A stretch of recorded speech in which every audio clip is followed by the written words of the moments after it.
wanted the best? You've got the best podcast, the hottest podcast in the world. The Chris Voss Show, the preeminent podcast with guests so smart you may experience serious brain bleed. The CEOs, authors, thought leaders, visionaries, and motivators. Get ready. Strap yourself in. Keep your hands, arms, and legs inside the vehicle at all times, because you're about to go on a monster education roller coaster with your brain. Now, here's your host, Chris Voss. I'm Moses Voss here from thechrisvossshow.com. There you go, ladies and gentlemen. There are things that makes it official. Welcome to the big show. As always, for 16 years, 2300 episodes, we bring in the Chris Voss Show. Just the most amazing minds and people sharing their wonderful stories. And then some idiot with a mic. That must be me. Anyway, we have an amazing young lady on the show today. She's going to be talking to us about her new book that's coming out, or just came out today. Congratulations, Susan. We have Susan Meissner on the show, and her new book is called A Map to Paradise. And we're going to be getting into some of the deets, as the kids like to say. The kids don't like to say that. That's not really true. I just made that up. Susan is a USA Today best-selling novelist with more than 1 million books in readers' hands in 18 languages. Wow. Her critically acclaimed award-winning works of historical fiction have been named to numerous lists, including Publishers Weekly annual roster of 100 best books, Library Reads top picks, and Real Simple annual tally of best books, Books List top 10 book of the month, and Amazon's editor pick. Her newest title is A Map to Paradise, a novel about belonging, friendship, and finding one's way home, and is set in California during the early and scary years of the Cold War. She lives in Pacific Northwest with her husband and yellow lab, Winston. Welcome to the show. How are you, Susan? Thank you for having me. I'm really happy. Today's a great day. It's launch day for the new book. I'm excited for it to be out in the big wide world. Congratulations. How many books do you have in print now? I think we're at 23. Good job. Wow. That's amazing. I'm still working to get one out or two out. It's never too late. Never too late to give it a go. Well, it took 54 years to get the first one out, or 52 years. So at 102, I'll put out my second book. Anyway, congratulations on that, Susan, and your launch date today. Give us any .coms, any social media you want people to follow you up. Sure. I'm easy to find on the web, SusanMeissnerAuthor.com, on Instagram, Susan Meissner Author, and on Facebook at Susan.Meissner. So those are the places you'll find me. There you go. So give us the 30,000 overview. What's in the new book, A Map to Paradise? So it is a book set in the Cold War. The early years, they were actually rather scary years. People think of the 1950s as kind of happy years that were full of great fashions, great cars, excellent music. But they were also years of great fear because the Cold War was new. It was scary. Everybody knew we had the bomb, and everybody now knew that USSR had the bomb too. So everybody was afraid of the bomb. Yeah. And McCarthyism was real. It was rampant. It touched places like Hollywood, of all places, which really surprised me that there would be a witch hunt for communists in Hollywood. But there was. And there were also 1 million displaced people after World War II ended. That was also part of the mix of the 1950s. And so this book kind of marries those two things together. The witch hunt for communists in Hollywood and the fact that there were these millions of displaced people. And so I bring some characters together that are experiencing some of those things, and they all get together on a cul-de-sac in Malibu. There you go. It all comes together in a cul-de-sac in Malibu. Sounds like the intro to the TV show. I like that idea. They were all vagabonds according to the Hollywood blacklist, and so they met on a road. I don't know. I can't do it right. Yeah. Anyway, this was an interesting time. McCarthyism, the Hollywood blacklist, and so tell us about your main character. So it's kind of a cast of three. They kind of share the weight of the book, but people might think of Melanie Cole, the actress who's blacklisted, as kind of the lead in this book, if you will. She only ever wanted to be a movie star. She had just made her big break and was like headed for superstardom. And then she's blacklisted by guilt by association. She's not a communist. She's not even sure what one thinks. She wasn't paying attention to that in high school, but she's connected with somebody who was also on the blacklist. And back then, that's all it took. If you were on familiar terms, if you will, with somebody on the blacklist, then you were an easy target. So she's hiding out in Malibu, trying to wait it out. She wants her career back. It doesn't look very good. And she's also kind of licking her wounds. It's a hard time for her.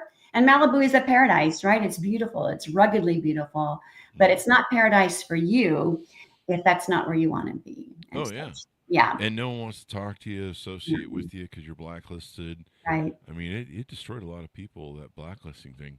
We need more politicians in this world that will actually say to each other, "Have you no decency, sir?" So there you go.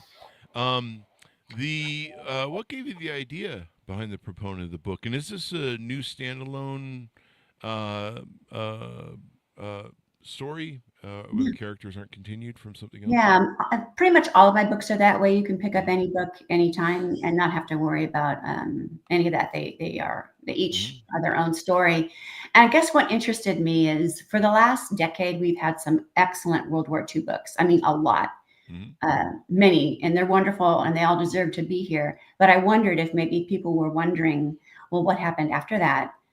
You know, what happened after the war? It was a rather definitive moment for humankind. And so how are we changed by World War II? And you go to the 1950s, and you can see this is how we were changed. The Cold War was a war, but it wasn't like the one we had just fought. And, you know, we were allies with Russia in World War II, and now we're not. And, you know, now Russia has become the USSR, and they have all these countries. They're huge. They are a menacing threat. And people were unsure of what to, like, we don't know what to make of this. We don't know, like, is there going to be a takeover? And are there people right here in our neighborhood, you know, who have these, you know, subversive thoughts? And are they going to, you know, help usher in a communist takeover? I know it sounds crazy to think that was going through people's minds, but it was. And the fact that it happened in Hollywood, I just thought that was just, it was so interesting because Hollywood is, it's not higher education, it's Hollywood. You know, it's the dream factory, right? Dream factory, yeah. But back then that's where social commentary came from. We didn't have Facebook, we didn't have podcasts. The way we found out how people were thinking and what mattered to people was through the theater and the cinema. And so, you know, I guess it makes sense that people were looking to Hollywood because that's where people were writing and producing thought pieces in the form of movies and television shows. Yeah. And the fact that there were all these displaced people too, that interested me for the same reason. It was a huge humanitarian crisis. And to be displaced, there were 800 DP camps in Germany alone after the war, and 11 million displaced persons. And at the end of it, there were 1 million that could not go back home. It was just not an option for them. It meant returning now to an Eastern Bloc country. And if you had been brought over as forced labor for the Reich, you were not welcome back home. And if you did go back home, you could face arrest or deportation to a gulag. And so the United States brought in 400,000 DPs over a period of 4 years. And so one of my characters is one of those people. There you go. Well, that's pretty interesting. So tell us about you. When did you first know you were a writer? And, you know, how did you get into the business, as it were, throughout the course of your life growing up? Yeah, you know, I think I've always been driven to write my thoughts down. My mom says when I was little, I was making up poems in the back of the car before I could even write, you know, before I even know how to form letters on paper. I was making up poems in the backseat of the car. So it's always been part of my DNA. And, you know, all throughout school, even elementary school, I was writing little stories and poems. I still have those. They're awful. But what they tell me is that I've just always, it's like an itch that had to be scratched my whole life. Yeah. And, you know, when I graduated from high school, I didn't know that you could make what you love your career and still love it. I think I was of the mindset that if I made writing my career, that I wouldn't have an escape. I wouldn't have a place to go when I wanted to get away from work. And I know now that you can definitely do what you love, and you can still have hard days, of course, but at the end of the work week, you still love what you do. And it took me a while to figure that out, but I finally did. And then I got my first job working at a newspaper. And that's how I got my foot in the writing world, where you actually do it for a living, was writing for a newspaper. Yeah. And that was a great way to start, actually. Mm-hmm. I learned how to be brief. I learned how to grab readers early, and I learned how to keep to a deadline. And all of those things are helpful now that I'm writing novels. And then my first novel I wrote in my 40s, and I've never looked back. It's my lane. It's where I was meant to be all along. There you go. Well, I'm glad you found it, and so are probably a lot of your readers that are out there in the forums. So how did you get your first gig? How did you land your first gig at writing your first book, or someone paying for one of your first books to be written? Yeah, that was 20 years ago. It's a lot different now. I didn't have an agent. I didn't know anybody. I didn't have any connections. This is before, it's before Google or people. The only way to be discovered really was being in the right place at the right time and all the stars aligned. Wow. And I had written a book, and a small publishing house in Oregon picked it up, and I was just grateful to have a place. I'm grateful that they did, because I kind of cut my teeth on my first novels. Are no longer in print, and I'm okay with that. I was really kind of finding my way. And I was actually learning how to write by writing. They're not terrible books by any means, but I feel like what I'm writing now is a whole lot more insightful. And I think I bring more to the table now that I've been at it for 20 years. But I just got lucky.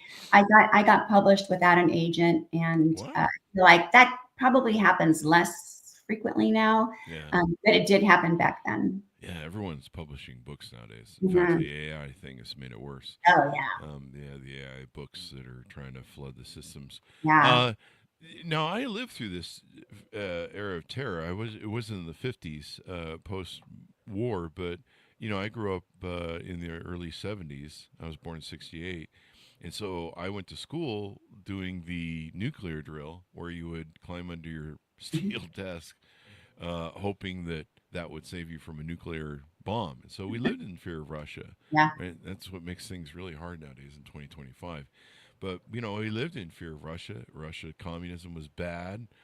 And, you were, even then in the 70s, we were worried about Russia and communist influence. And yeah, you're just kind of like, you kind of live with this mindset that you could, life could end at any moment with a nuclear war. And it seemed very imminent. We were just shy of the Bay of Pigs and John F. Kennedy in the crisis at Cuba. And so I lived through that. What do you like about historical fiction? What is it that draws you to it? Because you do a lot of books in that format. I do. Yeah, I kind of came to it in 2008 with my 9th book, I believe. I had an idea for a historical fiction dual timeline book, and when I wrote that book, it brings in the Salem witch trials. I found that I loved that. I loved the research. I loved going back into the past from the safety of my living room, and I think the past teaches us. It's a tutor. It shows us what we value. It shows what we're afraid of. It shows what we're willing to do when we're afraid. It shows us what we're all about. Like, what are we willing to go to the mat for? And I think all of our best lessons are in the past too. And historical fiction keeps it alive.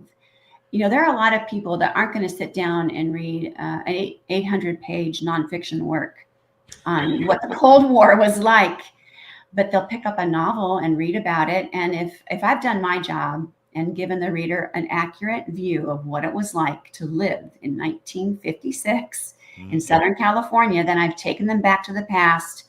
They can experience it in a great way because it is safe. It is time travel that is safe. And you can visit it and view it and feel it. And any lessons that we picked up from that time, they can be yours as a viewer. And I think that's its best value, really. Only historical fiction can do that. It can take you to the past and show you the past. Yeah, it has that pre-built construct of scenery, I guess, as it were. Yeah. And can give you the backdrop. And there's lots of historical fiction authors we've had on the show. And it's always interesting because they can take stuff and fill in some of the blanks sometimes on some stories that there wasn't a lot of data Mhm. on, but they can kind of flesh them out and make their own narrative around it or their own sort of story around it. But it's interesting writing stories. When you develop your characters, do they just come to you? Do they start talking to you? How does that usually work for you? Yeah, that is a nut to crack. That is. I feel like I almost feel like a hack every time I begin a new novel because that part of it is the most difficult because my characters are not real. I don't take a historic figure from our past and build a story around that person. I would love to do that. I'm not sure I ever will. It's not my shtick, but creating somebody out of nothing is a lot of work, and I want to get it right. I want you to believe these characters really did exist, even though they're figments of my imagination. Mm-hmm. So I do something that I'm not afraid to share with people, and that is I give them the Enneagram test. So I will pretend I am Melanie Cole, this actress who's just been blacklisted, and I'll take the Enneagram test as if I'm her. Oh, really? And if all of my characters end up with my number, I'm a 2, wing Uh-huh. 3, then I know I haven't taken the test well because they can't all be me. They've got to be their own people. And I don't want people thinking, well, that's the same character she had in her last book. And so I'll take it until I feel like I have a good handle on how this person thinks because your Enneagram number, I don't know if you know about the Enneagram. No, tell us what that is for people that Yeah, don't know. I think it far outdates Myers-Briggs, for example, Mm-hmm. but it's a way of dialing into your personality traits. Oh, wow. And there are some traits that show up a lot. And so you can build a personality profile like with that number. Like a 2, like me, we're helpers, we're empathetic, we want people to be happy. And everything that's good about us is also our downfall because somebody who wants others to be happy can often, you can't please everybody all the time, and that can be your downfall. And you can be too empathetic and insert yourself into someone's trouble when they don't need it. They don't need your insertion into their life. And so there are good things and bad things about all the Enneagram numbers.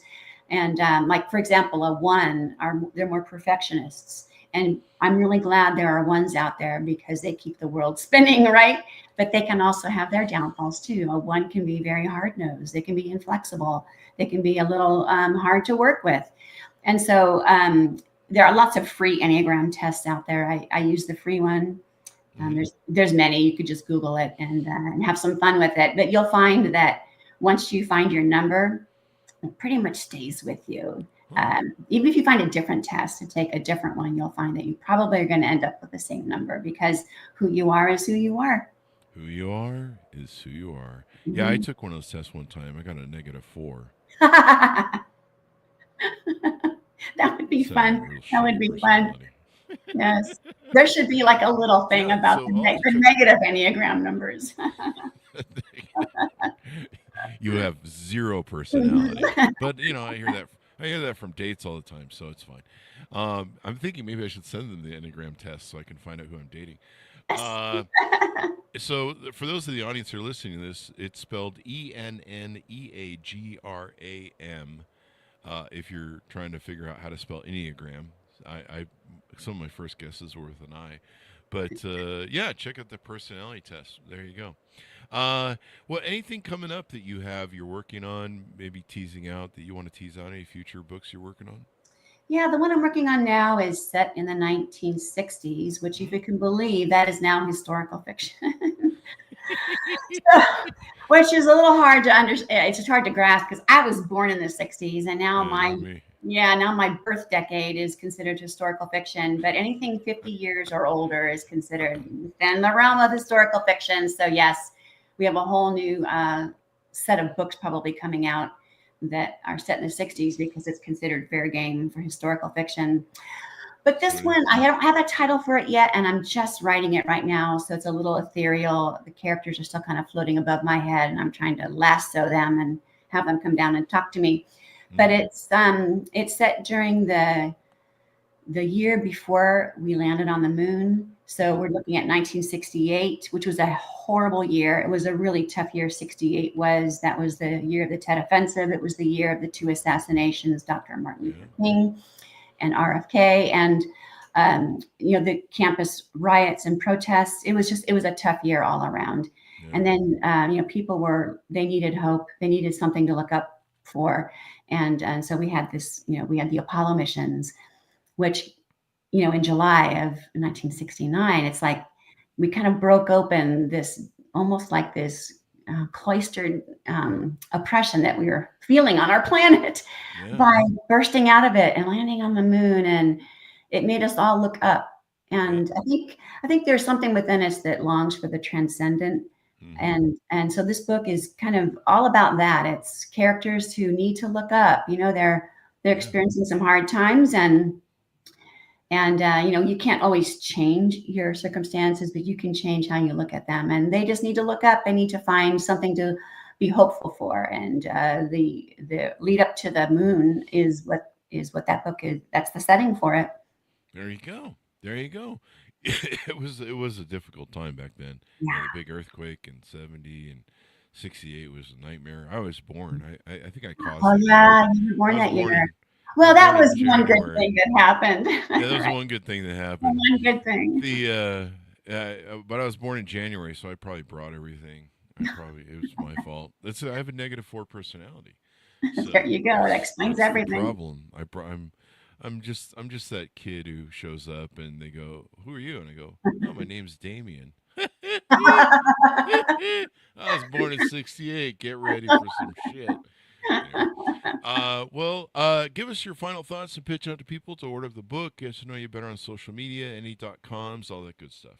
Yeah. So you can find me at SusanMeissnerAuthor.com, and my book is available wherever you buy your books. I encourage you to patronize your independent bookstore. And if you don't have one near you, then go to bookshop.org. They actually give back to independent bookstores. You can support bookstores that way. And if you're an audio book reader, it's on audio. And if you love ebooks, you can find it on all your digital platforms. And if you are a member of a book club, I always invite book club people to get in touch with me. And if I can pop in and visit with you while you are discussing my book, I'm happy to do that for free. Just reach out to me and we can try and make it happen. There you go. Well, you'll keep these millions of readers happy. And I'm glad you found a thing that you excel at. And storytellers are just the greatest people in the world, in our world, because they keep us, they keep us entertained. They keep us educated. There's things you learn from these different stories and lessons. Stories are the fabric of life. Really. Oh yeah, well said. Thank you for saying that. It's absolutely true. You got it. And we need to read more books, people. I've seen some absolutely. Of you on Yes, media. do it. You need to read some shit. Yeah. Thank you very much for coming. I'm like shaming my audience at this point. You're gonna read some shit or else. Don't make me come over. Don't make me pull this podcast car over, folks, and come back there. Stop touching each other. Order up her book, Susan's book, wherever you find books are sold. It's out March 18th, 2025. It is called A Map to Paradise. Thank you, Susan, for coming on the show. Thanks, our audience, for tuning in. Go to goodreads.com/Chris Voss, LinkedIn.com/Chris Voss, Chris Voss1, the TikTok, and all those crazy places on the internet. Be good to each other. Stay safe. We'll see you next time.